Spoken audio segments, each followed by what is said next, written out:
The entire Illuminati system is today operated by the Crown. And what is the Crown exactly? Well, contrary to popular belief, the Crown does not refer to the royal family or to the British monarchy, but to the inner city of London, which in actual fact is a privately owned corporation that functions as a completely separate sovereign state outside the jurisdiction of England, the same as its two sister city-states of Vatican and Washington's District of Columbia, all of which combine to form the empire of the three cities. Most people are completely unaware that when they swear allegiance to the Crown, they are actually swearing allegiance to this private corporate empire owned by the 13 Illuminati families. These are the very same private individuals who also indirectly own and operate the World Bank. And what does the World Bank do exactly? Well, apart from other things like control global oil prices, it lends money to whole countries by supplying each country's Federal Reserve Bank, and then it collects interest on these loans, which is paid by taxing the labour of the peoples of each country. Now let me just run that by you again so you clearly understand how this works. If you live in a country that has a Federal Reserve Bank, then the World Bank, a privately run company that is able to legally create money from thin air, is who supplies your country with money at interest. And you, as the individual, is required to pay a tax on your labour to pay off the interest on the government's loan from this private bank. Many people are duped into believing that their taxes pay for infrastructure, and without taxes there would be no roads and no schools and the country would fall apart. But this is completely untrue. The government has the legal right to coin its own money and control its value, but it does not. It borrows money from a private bank and uses this bank loan to pay for infrastructure, and then you are taxed in order to pay off the interest on the loan. Interest which, from a business perspective, is pure profit for the international banksters. However you choose to look at things, one thing must be clearly understood, and that is that each person in the Western world who has a job is forced every year to give away approximately 3 months' worth of wages in taxes, and that tax money goes directly into the pockets of the private individuals who own and run the World Bank. It's one big privately run scam. And if you ever allow yourself to be microchipped and cash money is abolished altogether, which is their plan, then all bills and all taxes will automatically be removed from your account when they are due, whether you actually owe the money or not. And if you complain about the system, well then they can simply turn off your chip. Since all commerce will centre around the chip, you will not be able to buy food or pay rent or do anything at all, and there will be absolutely nothing whatsoever that you can do about it. And that is their goal, to limit the size of the population on Earth and to microchip those that are left. And then it's game, set and match, and total control of the world and everyone in it will be in the hands of an international cartel of criminal banksters. This whole scam has been planned and carried out very methodically. It is these people and their minions and puppets who attend such gatherings as Bilderberg meetings and the Bohemian Grove Summer Festival, and who still adhere closely to the schools of ancient mystery, which many such as the late Bill Cooper have referred to as the ancient mystery religion. However, it is more a mechanism of control designed to reach an ultimate goal than a religion. Though steeped in ritual and what many would term black magic, it is simply a system. The Illuminati system, and though its workings seem complex to the layman, in reality it's quite simple, and it's also very easy to see once one has acquired the correct manner of looking at things. And there is definite purpose and reason in the ritualistic nature of this system, in its use of numerology, symbolism and ritual, and all that is needed to realize this is a deeper understanding of the true nature of the universe and how we are all connected to it. However, this film directs its focus on the system itself, and a key to this system functioning, which is through covert control of the money supply by very few people. It is crucial that people become aware of this issue because the methods by which society could free itself from this system of control are also very simple. Once a person has gained an understanding of the true realities of this world we live in, and this is not as difficult a task as you may at first think, because due to its complexities, the illusion the elite have created that most perceive as reality is a very fragile one. It is fragile because it is not reality.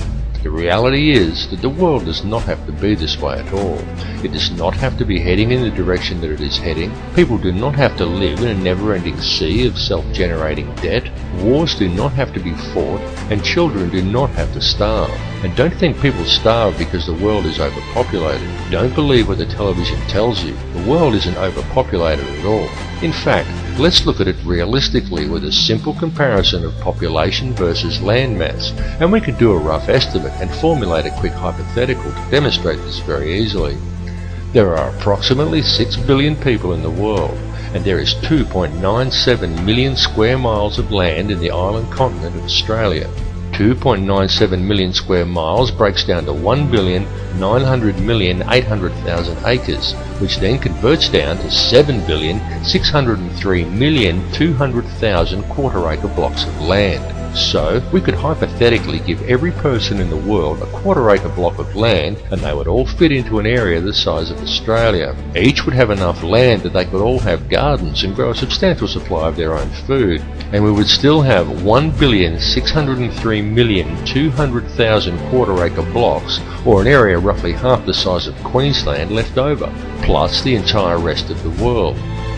Now just pause to let that sink into your brain for a second. All the people, that's every man, woman and child on Earth, would comfortably fit inside Australia. Each individual person could have a quarter-acre block of land, and we would still have half of Queensland and the entire rest of the planet left unoccupied.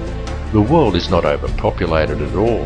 It is just very badly managed, and you need have absolutely no doubt whatsoever that this bad management is intentional and it is methodical.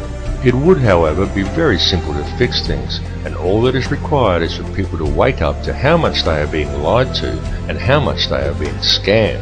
And this goes for everyone. People really need to gain an understanding of how this system actually works, because this bad management is crippling the world and it is crippling the people.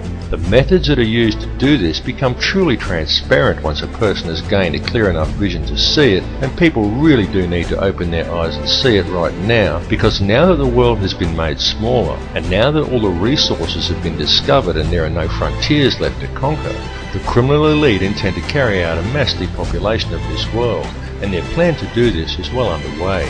They are doing it in the Middle East with war, in countries such as Africa through starvation, and now in Western countries through water additives, aerial spraying, and through the introduction of toxic and nutrient-deficient genetically modified foods. And this is very soon to be taken to the next level with the global introduction of Codex Alimentarius, an insidious set of food guidelines that are due to come into effect worldwide on December 31st, 2009. But people are now beginning to wake up and realise that all is not right, and they are beginning to speak out. The police need to understand this situation and take action to address these matters as well, and this is very important, and there is no reason why the police should act against the people who are waking up and speaking out against this corrupt system, for the police are also being scammed just as badly and in some ways even worse than everybody else. Worse because it is the police who are being coerced and tricked into defending this elitist corruption by puppet governments put in place by banksters who coerce these officers into compliance by adding creative names to such public awakenings, such as social unrest or civil disobedience, and by instilling a robot-like adherence to authority within the minds of police officers, rather than a strong set of moral values. The police in these cases should stand by the people they are sworn to protect, not blindly follow instructions given to them by criminal elites. The police need to realise that they too are the people, and they are being stolen from and used just as well. And the way to beat this system is for the people, the police and everybody else to simply stop agreeing with it. And also the politicians who bow to these corrupt money cartels and enact these ridiculous pieces of legislation. These politicians need to seriously think about what they are doing. They need to realise that these money cartels don't care about them or their families. These politicians have children and grandchildren who are also going to have to live in this world that is being created. And don't kid yourself that there's a politician in a position of power somewhere who isn't a puppet. All are puppets of the money cartels without exception. These people may well have been voted into power, but the voting process is simply theatre for the masses to promote the illusion of people's choice. The people may vote for one particular candidate over another, but they do not get to actually decide who these candidates will be to begin with. The people of the world need to realise their own potential and wake up from the dream that they are living in. Forget what you were told and trained to do by the TV, because it's a lie. TV is there to train people what to think and how to act. End of list. It is nothing more than a tool of propaganda that has successfully brainwashed 95% of the Western world by feeding people manufactured news, disinformation, and giving people an utterly false perception of the world and of their relationship to each other. Turn your TV off and leave it off. After even a month of no TV, you'll be surprised at how much better and how much healthier you feel.